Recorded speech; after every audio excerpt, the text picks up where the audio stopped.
اعوذ باللہ من الشیطان الرجیم بسم اللہ الرحمن الرحیم وما آتاکم الرسول فخذوه وما نهاکم عنه فانتهوا واتقوا اللہ ان اللہ شدید العقاب۔ السلام علیکم ورحمۃ اللہ وبرکاتہ، نحمدہ ونصلی علی رسولہ الکریم، اما بعد، فاعوذ باللہ من الشیطان الرجیم، بسم اللہ الرحمن الرحیم، رب اشرح لی صدری ویسر لی امری واحلل عقدۃ من لسانی یفقہوا قولی، ربنا زدنا علما، اللہم انفعنا بما علمتنا وعلمنا ما ینفعنا وزدنا علما۔ اللہ سبحانہ تعالیٰ سے دعا ہے کہ اللہ تعالیٰ ہمیں بہترین اور نفع مند علم دے جس سے ہم فائدہ بھی اٹھائیں۔ میری پیاری بہنوں، دنیا میں بہت سارے ایسے لوگ ہیں جن کے پاس انفارمیشن بتھیری ہے۔ پی ایچ ڈی کیا ہوا شخص اگر یہ نہیں سمجھتا کہ اس کا رب کون ہے، اور یہ اتنی ہیوج کائنات، اتنی پرفیکٹ کائنات، چھوٹے سے چھوٹے کیڑے کے سسٹم دیکھ لے انسان، اور اس سے بڑی گیلیکسیز کو دیکھ لے کہ کس قدر ہارمنی کے ساتھ اور کتنی سموتھ سسٹم چل رہا ہے۔ اور یہ سسٹم کوئی ہیپ ہیزرڈ کام نہیں ہے کہ ایک پٹاخہ بجا اور ساری چیزیں بن گئی خود سے، کہ ایک بچہ بھی یہ بات سمجھتا ہے کہ ایک ڈبے میں اگر پرزے ڈال کے اور اس کو چھنکایا جائے تو اس کو کھولیں تو آگے کمپیوٹر بنا ہوا نہیں ہوگا، جب تک کہ اس کمپیوٹر کی ساری چیزیں صحیح جگہ پہ لگا کے، اس کے ٹانکے لگا کے، اس کو صحیح بٹھا کے، اور اس کی ہر چیز اپنی جگہ پہ نہ رکھی جائے اور کوئی بنانے والا نہ ہو۔ یہ بات تو ایک چھوٹے سے چھوٹا بچہ بھی سمجھتا ہے کہ اس سے کہہ دیں کہ یہ کمپیوٹر کسی نے نہیں بنایا، بس یہ خود سے بن گیا، تو وہ کہے گا نہیں، یہ کسی نے بنایا ہے۔ اتنی عقل تو اللہ تعالیٰ نے چھوٹے چھوٹے بچوں کو بھی دی ہوئی ہے، لیکن بہت سارے لوگ جو پی ایچ ڈی بھی کر جاتے ہیں اور ایتھیسٹ ہوتے ہیں، وہ اس قدر بے وقوف اور احمق ہوتے ہیں کہ ان کو اتنی سی بات نہیں سمجھ آتی کہ یہ کوئی ہیپ ہیزرڈ کام نہیں ہے۔ یہ ایسے نہیں کہ اتفاقی طور پہ کوئی چیزیں بن گئی ہوں اور پھر بنتی ہی جا رہی ہوں۔ انسانوں کو دیکھیں، جانوروں کو دیکھیں، اور ساری چیزیں، زمین کیسے اپنے پھل اگاتی ہے۔ یہ ایسا نہیں ہے کہ ایک دفعہ ہو غلطی ہو ہر وقت ہی، یعنی it is such an easy thing to recognise Allah سبحانہ و تعالیٰ۔ بہت آسان چیز ہے کہ اپنے رب کو بندہ پہچان جائے، لیکن کیا کریں ایسے دماغوں اور ایسے دلوں پر جن کے اوپر اندھا پن طاری ہو کہ ان کو سمجھ نہیں آتا۔ تو وہ علم نہیں ہوتا، جو علم، جو نالج، جو انفارمیشن آپ کو رب تک نہ پہنچائے، وہ اصل علم نہیں ہے۔ اصل علم تو تبھی بنتا ہے جب آپ اپنے رب کو پہچان جائیں۔ صحیح بات ہے نا؟ اچھا، اور یہ بھی ہم کیوں سیکھ رہے ہیں کہ اتباع سنت کی کلاس ہم کیوں لیتے ہیں؟ تاکہ ہم یہ سمجھ سکیں کہ اللہ سبحانہ وتعالیٰ تک جانے کا آسان طریقہ کیا ہے۔ اللہ تعالیٰ نے ایسا بھی نہیں کیا کہ کائنات بنا دی اور ہمیں بنا دی اور کہا جاؤ اب میری مرضی کے کام ڈھونڈو اور غلطیاں کرو، اور تم غلطی کرو گے تو میں تمہیں پکڑوں گا اور سزا دوں گا، جاؤ ڈھونڈو۔ نہیں، رحمان اور رحیم ذات ہے کہ جب اللہ تعالیٰ نے کہا کہ جاؤ دنیا میں تمہارا امتحان ہے، تو اس میں مددگار بھی بھیج دیے کہ تمہارے امتحان کو آسان کرنے کے لیے تمہارے مددگار ہیں، رسول اور انبیاء، اور کتابیں ہیں، تمہاری گائیڈ بکس تمہارے ساتھ رہیں گی ہر وقت۔ اوپن بک ٹیسٹ ہے، اٹس ناٹ سم تھنگ کہ آپ کہیں کہ ہائے ہمیں بتایا ہی نہیں یا ہم بھول گئے۔ نہیں، کھولو کتاب اور اس میں سے جواب ڈھونڈو اور اپنی زندگی کو آسان راستے پر چلاؤ، اپنے نبی اور اپنے پیغمبر کو فالو کرو اور آسانی سے جنت تک پہنچ جاؤ، اللہ تعالیٰ کی رضامندی تک پہنچ جاؤ۔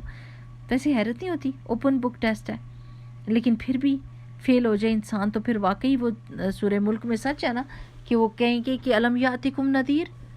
حیران ہوں گے فرشتے کہ تم ادھر تک پہنچے کیسے، کہ اتنے رحمان رب کے ہوتے ہوئے جو بڑی بڑی غلطیوں کو چھوٹے چھوٹے عمل پر کے کرنے پر معاف کر دیتا ہے، تم ادھر تک پہنچے کیسے؟ تم نے کیوں نہ اپنے آپ کو معاف کروا لیا؟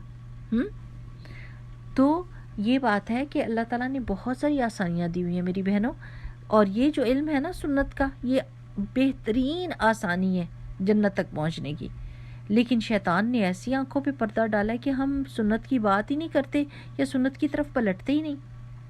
وہ حدیث ہے نا رسول اللہ صلی اللہ علیہ وسلم کی کہ صلی اللہ علیہ وسلم نے فرمایا بدأ الاسلام غریبا وسیعود بدأ غریبا فطوبى للغرباء، کہ اسلام جب آیا تھا یعنی عرب کے لوگوں کو نہیں پتہ تھا، اسلام کا بھول بھال گئے تھے، تو جب اسلام کو رائج کیا تو وہ اجنبی تھا لوگوں کے لیے، ہاں یہ بھی ہوتا ہے، ہاں یہ کرنا پڑے گا، تو وہ اجنبی سا ان کو لگا، اسٹرینجر سا، اسٹرینج لگا، اور سیعود بدا غریباً پھر مانوس ہو گئے، لیکن عنقریب قیامت سے پہلے بھی کیا ہوگا، اسلام پھر لوگوں کے لیے عجیب ہو جائے گا، اصل اسلام کی پہچان ہی نہیں رہے گی، لوگ کچی کچی باتیں اور سطحی باتیں کریں گے اور اصل اسلام کو نہیں پکڑیں گے، کلچر ان کے دین میں گھس جائے گا، ہے نا، لوگوں کے ادیان کی چیزیں ہم نے پکڑ کے اپنے دین میں ڈال لیں، اور اب جب کوئی اصلی دین بتاتا ہے تو ہمیں حیران ہوتے ہیں، ہاں یہ اسلام میں ہے، ہمیں حیرت ہوتی ہے کیونکہ ہم بچپن سے بڑے ہوئے ہیں شب براتیں مناتے ہوئے، پٹاخے بجاتے ہیں اور چراغ جلاتے ہیں، کوئی سینس نہیں ہے کہ بھئی اس کا بھی کوئی اصل ہے کہ نہیں ہے، نہیں معلوم، اور پھر بھی کرتے جاتے ہیں، نہیں جاننے کی کوشش کرتے کہ کیا قرآن میں اس کی دلیل ہے، حدیث میں اس کی دلیل ہے کہ نہیں۔ اللہ سبحانہ تعالی ہم سب کے لیے آسانی کرے اور ہم واپس اپنے ٹرو سورسز آف گائیڈنس کی طرف جائیں، اور وہ قرآن اور سنت ہیں۔ رسول اللہ صلی اللہ علیہ وسلم کی نافرمانی ہلاکت اور تباہی کا باعث ہے۔ عن ابی موسیٰ الاشعری عن النبی صلی اللہ علیہ وسلم قال، ابو موسیٰ اشعری کہتے ہیں، وہ روایت کرتے ہیں کہ نبی کریم صلی اللہ علیہ وسلم نے فرمایا، ان مثلی، کہ بے شک میری مثال، و مثل ما بعثنی اللہ بہ، اور اس کی مثال جو اللہ تعالیٰ نے میرے ساتھ بھیجا ہے، یعنی جو ہدایت بھیجی ہے، کمثل رجل، ایک شخص کی طرح ہے، اتا قومہ، وہ آیا اپنے قوم کی طرف، فقال، پھر اس نے کہا، یا قومی، اے میری قوم، انی رأیت الجیش، میں نے دیکھا ہے ایک لشکر کو، بعینیا، میں نے اپنی دونوں آنکھوں سے، وانی انا النذیر العریان، میں کھلم کھلا تمہیں ڈرانے والا ہوں، فالنجاء، تو بچا لو اپنے آپ کو، کیسے، فاطاعہ، لہٰذا اس سے بچنے کی فکر کرو، فاطاعہ طائفۃ، تو ایک گروہ نے تو میری اطاعت کر لی اس معاملے میں، من قومہ، ان کی قوم میں سے، فادلجوا فانطلقوا علی مہلتہم وکذبت، تو انہوں نے کیا کیا، انہوں نے میری بات مان لی اور راتوں رات چپکے سے نکل گئے، یعنی اس لشکر سے جو مارنے کے لیے آیا تھا بچ گئے، جبکہ دوسرے لوگوں نے کیا کہا، وَكَذَّبَتْ طَائِفَةٌ، اور دوسرے گروہ نے میری انکار کر دیا، منہم، ان میں سے، فَأَصْبَحُوا مَكَانَهُمْ، تو وہ رہے اپنے گھروں میں ہی، فَصَبَّحَهُمُ الْجَيْشَ، تو پکڑ لیا صبح ان کو لشکر نے، فَأَهْلَكَهُمْ، اور ہلاک کر دیا ان کو، وَاجْتَاحَهُمْ فَذَلِكَ مَثَلُ مَنْ أَطَاعَنِي وَاتَّبَعَ مَا جِئْتُ بِهِ وَمَثَلُ مَنْ عَصَانِي وَكَذَّبَ مَا جِئْتُ بِهِ مِنَ الْحَقِّ، متفق علیہ، کہ جس نے بات نہیں مانی اس کا کیا ہوا، صبح کے وقت لشکر نے انہیں آ لیا اور ہلاک کر کے ان کی نسل کو بھی ختم کر دیا، یہ مثال میری اور مجھ پر نازل کیے گئے حق کی پیروی کرنے والے اور نہ کرنے والے لوگوں کی ہے۔ یعنی رسول اللہ صلی اللہ علیہ وسلم مثال دے کر بتا رہے ہیں کہ اگر کوئی آ کے بتا دے کہ بھئی ایک لشکر کو میں نے اپنی آنکھوں سے دیکھا ہے، وہ آ رہا ہے تمہیں پکڑنے کے لیے، جلدی سے بھاگو، ادھر سے نکل چلو اور اپنی جان بچاؤ، ایک نے کہا ہاں سچ ہے، سچ کہہ رہے ہیں، چلو چلو جلدی سے بچاؤ، اور وہ بھاگ گئے اور وہ بچ گئے، اور دوسروں نے کہا چھوڑو، دیکھا جائے گا، رہنے دو، یہیں پر رہو، اور انہوں نے بات نہیں مانی تو وہ مارے گئے۔ تو اسی طرح جو رسول اللہ صلی اللہ علیہ وسلم ہدایت دیتے ہیں، جو اس کو مان لیتا ہے، ایمان لے آتا ہے اور اپنے آپ کو جہنم کی آگ سے بچا لیتا ہے تو وہ بچ جاتا ہے، اور جو کہتا ہے دیکھا جائے گا جی، جہاں سارے جائیں گے جہنم میں وہاں پر ہم بھی چلے گئے تو کیا ہوا، لطیفے بناتے ہیں اور مذاق اڑاتے ہیں اور اپنی زندگی مزے میں اور پارٹیز میں گزارتے ہیں اور بے فکر اور بے پرواہ رہتے ہیں، تو کیا ہوتا ہے، ان کو موت آئی پکڑتی ہے نا، اور پھر کہاں اینڈ اپ کریں گے وہ، جہنم میں۔ تو اللہ کے رسول صلی اللہ علیہ وسلم اس لیے آئے تھے کہ ان کی پیروی کی جائے۔ میری پیاری بہنوں، رسول اور انبیاء اللہ تعالیٰ نے اس لیے نہیں بھیجے تھے کہ ہم کہتے کہ وہ تو اللہ تعالیٰ کے بڑے پیارے ہیں، وہ تو بڑے اونچے لوگ ہیں، ہم تو ان جیسے ہو ہی نہیں سکتے، وہ جو کام کر کے گئے ہیں ہم تو نہیں کر سکتے. نہیں، اللہ تعالیٰ نے اس لیے ان کو بھیجا تھا کہ ہم کہیں کہ ہم ان کو فالو کر سکتے ہیں. یہ بھی اللہ سبحانہ وتعالیٰ نے ان کو بھی انسان بنا کے بھیجا ہے. اگر یہ اتنا کام کر سکتے ہیں تو ہم بھی کر سکتے ہیں. اللہ سبحانہ وتعالیٰ نے ہم کو ان کا اتباع کرنے کا کہا ہے، ان کو فالو کرنے کا کہا ہے، ہم کریں گے. یہ اس کی مثال ایسے ہی لے لیں جیسے کسی باپ نے بڑی مشکل سے اپنا کاروبار سیٹ کیا ہو اور بچوں کو وہ کاروبار ملے اور وہ کہیں کہ ہمارے ابو جان تو بہت ہی اچھا کاروبار کرتے، تو وہ تو ہمارے ابو جی تھے نا، بس وہ کر سکتے تھے، ہم نہیں کر سکتے، اور وہ اپنا کاروبار برباد کریں. تو آپ کہیں گے آپ کا دماغ خراب ہے، آپ نے صرف اپنے ابو کی محبت کے دم نہیں بھرنا اور آپ نے ان کی صرف تعریفیں نہیں کرنی، بلکہ آپ نے ان کو فالو کرنا ہے. ان کو فالو کریں تاکہ آپ کا کاروبار اور بڑھے اور ترقی کرے. تو ہم نے انبیاء اور رسول کی پیروی کرنی ہے، ہم نے ان کو فالو کرنا ہے، ہم نے محمد رسول اللہ صلی اللہ علیہ وسلم کے طریقے پر چلنا ہے. یہ نہیں کہنا کہ وہ تو اللہ کے پیغمبر تھے، وہ کر سکتے ہیں، ہم نہیں کر سکتے. پھر تو سارا مقصد ہی فوت ہو گیا نا. اللہ تعالیٰ پھر کسی فرشتے کو بھیج دیتے کہ ہم اس کی بھی تعریف کرتے رہتے اور کہتے ہیں یہ تو فرشتہ ہے، ہم اس کو فالو نہیں کر سکتے، وہ اور طریقے سے بنا ہوا ہے، ہم اور طریقے سے بنے ہوئے. تو اللہ تعالیٰ نے اس حجت کو بھی ختم کر دیا جو ہم نے اعتراض کرنا تھا انسانوں نے. اللہ تعالیٰ نے بشر ہی بھیج دیا. قرآن پاک میں آتا ہے کہ اللہ تعالیٰ نے سب پیغمبروں کو بشر ہی بنا کر بھیجا ہے، انسانوں میں سے بھیجا ہے. ہاں ان کی شان سب انسانوں سے اونچی ہوتی ہے، سب انسانوں سے اونچی ہوتی ہے کیونکہ ان کے اوپر وحی آتی ہے. لیکن اگر چوٹ لگے تو ان کو درد ویسے ہی ہوتا ہے جیسے ہم کو ہوتا ہے. اگر کوئی دکھ دینے والی بات کرے تو ان کے دل کو بھی ٹھیس پہنچتی ہے. ٹھیک ہے نا؟ تو یہ ساری باتیں ہم کو یاد رکھنی چاہیے. اگلی حدیث ہے عن الارباط بن ساریتی انه سمع رسول اللہ صلی اللہ علیہ وسلم یقول عن الارباط بن ساریت رضی اللہ عنہ انه سمع رسول اللہ صلی اللہ علیہ وسلم یقول. ارباز بن ساریہ رضی اللہ تعالیٰ عنہ سے روایت ہے کہ انہوں نے رسول اللہ صلی اللہ علیہ وسلم کو فرماتے سنا لقد ترکتکم على مثل البيضاء ليلها كنهارها لا يزيغ عنها الا هالك رواہ ابن ابی عاصم فی کتاب السنہ. کہ لوگوں میں تمہیں ایسے روشن دین پر چھوڑ کر جا رہا ہوں جس کی رات بھی اس کے دن کی طرح روشن ہے، کوئی چیز ڈھکی چھپی ہے ہی نہیں، ہر چیز کلیئر بتا دی گئی ہے. اس سے وہی شخص گریز کرے گا جسے ہلاک ہونا ہے.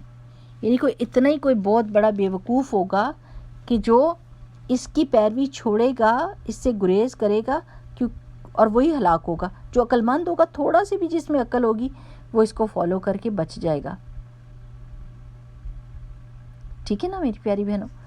کہ ہمارے دین نے ہر چیز کو ایکسپلین کر دیا، چھوٹی بڑی ہر چیز بتا دی. اس کے بارے میں گائیڈنس موجود ہے، اس کی حکمت ہے، اس حکم کی حکمت ہے. لیکن وہ وہی سمجھتا ہے جو اللہ سبحانہ تعالیٰ کا تقوی رکھتا ہے، جو اللہ سبحانہ تعالیٰ سے ڈرتا ہے، جس کو پتہ ہے کہ موت آنی ہے، تو وہ گہری سوچ رکھتا ہے. جو شیلو تھنکنگ والے لوگ ہوتے ہیں وہ یہ کام نہیں کر سکتے. وہ زندگی کو موج میلے کی طرح گزارنا چاہتے ہیں اور وہ یہ سمجھتے ہیں کہ ہم بس اس میں عیش کر لیں تو باقی سب خیر ہے. وہ اتنے مزے کی سٹوری انہوں نے سنائی ہے شیخ نے. انہوں نے کہا کہ ظاہر ہے کسی نے سٹوری بنائی ہے سمجھانے کے لیے بات، کہ ایک جنگل والے لوگ تھے اور انہوں نے ایک محل بنایا ہوا تھا اور وہ قبیلہ سا تھا. تو اس نے کہا کہ جو بھی شخص سال کے پہلے دن میں ہمارے سامنے باہر سے آئے گا، کسی اور جگہ سے انٹر ہوگا، ہم اس کو اپنا بادشاہ بنا دیں گے. وہ گزرگاہ ہوگی، وہاں آتے ہوں گے لوگ، اس کو بادشاہ بنا دیں گے. اور جب وہ بادشاہ بناتے تو پورے سال اس کو خوب عیش کراتے، لیکن اس کو بتا دیتے کہ سال کے بعد جو نا ہم تمہیں جنگل میں پھینک دیں گے. اور اس جنگل میں موذی جانور بھی ہیں، یعنی شیر، چیتے وغیرہ. وہ کہتا چھوڑو جی پرے، سال کے بعد تو بعد میں دیکھا جائے گا، پہلے عیش تو کر لوں. وہ دولت میں، عیش میں گم ہو جاتا اور خوب عیش کرتا، حتیٰ کہ آخری دن آ جاتا اور لوگ اس کو اٹھاتے اور پھینکتے اور وہ جانور اس کو کھا جاتے. اسی طرح ہوتا رہا. لوگ اس بات پر دھیان ہی نہیں دیتے تھے کہ وہ یہ کہتے ہیں کہ سال کے آخری دن ہم نے آپ کو پھینکنا ہے. وہ اس پہ غور کرتے تھے کہ آپ 1 سال کے لیے بادشاہ بن رہے ہیں اور آپ کو سب سہولتیں دی جائیں گی. اب جناب کوئی، یہ تو سارے بے وقوف تھے. ایک عقل مند آیا اور اس نے کہا کہ بتاؤ بھلا کیا یہ طریقہ ہے. انہوں نے کہا اس طرح ہم کریں گے کہ سال کے لیے آپ کو بادشاہ بنائیں گے، ساری سہولتیں دیں گے، لیکن سال کے آخر میں آپ کو اس جنگل میں پھینک دیں. اس نے کہا کہاں ہے وہ جنگل؟ انہوں نے کہا وہ سامنے. اس نے کہا ٹھیک ہے، آج سے میری بادشاہت شروع ہے. انہوں نے کہا ہاں جی. سب میرا حکم مانیں گے؟ اس نے کہا ہاں جی. اس نے کہا آج ہی سے یہاں درخت کاٹ کے اور یہاں پر ایک محل بناؤ اور اس میں ساری سہولتیں رکھو. اور اس نے محل بنوانا شروع کر دیا. سال کے اندر وہ محل بن گیا اور اس میں ساری طرح کی سہولتیں تھیں. سال کا آخر آیا. انہوں نے کہا اب تو ہم آپ کو اٹھا کے پھینکیں گے. انہوں نے کہا پھینکنے کی ضرورت نہیں، میں خود ہی جا رہا ہوں. یعنی آپ دیکھیں کہ انسان جو ہے نا، جس کو زندگی ملتی ہے وہ یہ نہ کہے کہ بھئی موج میلہ کر لو اور بعد میں دیکھا جائے گا. وہ بے وقوف نہیں ہوتا. جو عقل مند ہوتا ہے وہ اپنے اس گھر کو پہلے سے بنا لیتا ہے، زندگی کے دوران ہی، آسانیوں کے دوران ہی اپنی آخرت کا بندوبست کر لیتا ہے تاکہ ادھر خوشی خوشی چلا جائے، اس کو دھکیلنے کی ضرورت نہ پڑے. تو اللہ سبحانہ تعالیٰ ہمیں حکمت عطا فرمائے اور ہم اپنے گھر کی تمنا کریں، اس کو سجائیں، اس کے لیے چیزوں کا بندوبست کریں، ادھر اپنے لیے درخت لگائیں، جنت میں اپنے گھر کو خوبصورت سے خوبصورت بنائیں اور سب سے بہترین جگہ پر گھر بنانے کی کوشش کریں، جنت الفردوس الاعلیٰ میں. لیکن وہ تبھی ہوگا میری پیاری بہنوں جب رسول اللہ صلی اللہ علیہ وسلم کا اتباع ہوگا. یہ شرط ہے. ایک، اللہ سبحانہ تعالیٰ کے لیے اخلاص، کسی دوسرے کو شریک نہیں کرنا، اور دوسرا رسول اللہ صلی اللہ علیہ وسلم کی سنت کے مطابق. لیکن ہم وہ کام کیسے کریں گے جب ہم کو علم ہی نہیں کہ سنت ہے کیا؟ کیونکہ ہم نے تو اپنے کلچر کو دیکھا ہوا ہے. ہمارے ملکوں میں تو ہمارے دین میں کلچر کو مکس کر دیا گیا اور کہا گیا کہ یہ تمہارا دین ہے. ہر الٹی پلٹی چیز کو بیچ میں ڈال دیا گیا ہے اور پھر ہم کو اصل دین کی پہچان ہی کوئی نہیں ہوتی. لیکن الحمدللہ رب العالمین جب ہم علم حاصل کرتے ہیں تو ہمیں سارا رستہ کلیئر نظر آ جاتا ہے اور پھر ہمیں سمجھ آتا ہے کہ ہمارا دین تو بہت آسان ہے، بہت سمپل ہے، بہت ایزی ٹو ڈو دین ہے نا. سچی بات ہے نا یہ کہ اللہ کے رسول صلی اللہ علیہ وسلم نے یہ نہیں کہا کہ تم 1.25 لاکھ دفعہ آیت کریمہ پڑھو گے تو تمہاری مشکل آسان ہوگی. نہیں، انہوں نے کہا ہے دل کی حاضری کے ساتھ دعا مانگو، اللہ کے اچھے اچھے نام لے کے پکارو، اور کسی چیز کا بھی برڈن ہم پہ نہیں ڈالا انہوں نے کہ یہ اتنا زیادہ برڈن ڈال دیں کہ ہم ان کو گننے میں اس کی تاثیر ہی کو بھول جائیں. ٹھیک ہے نا میری پیاری بہنوں؟ تو انشاءاللہ تعالیٰ اگلی دفعہ ملاقات ہوگی. آج ہم ادھر ہی اپنا سبق روکتے ہیں. سبحانک اللہم و بحمدک نشہد ان لا الہ الا انت نستغفرک و نتوب الیک. اللہ سبحانہ تعالیٰ ہمارا پڑھنا پڑھانا اور سیدھے راستے پر چلنے کی چاہت کو اللہ سبحانہ تعالیٰ قبول کرے اور ہمارے لیے نیکیوں کے راستے کھول دے اور ہمارے آسان دین کو ہمارے آگے کھول کے رکھ دے اور ہمیں علم میں نافع عطا فرمائے. آمین. السلام علیکم ورحمۃ اللہ وبرکاتہ.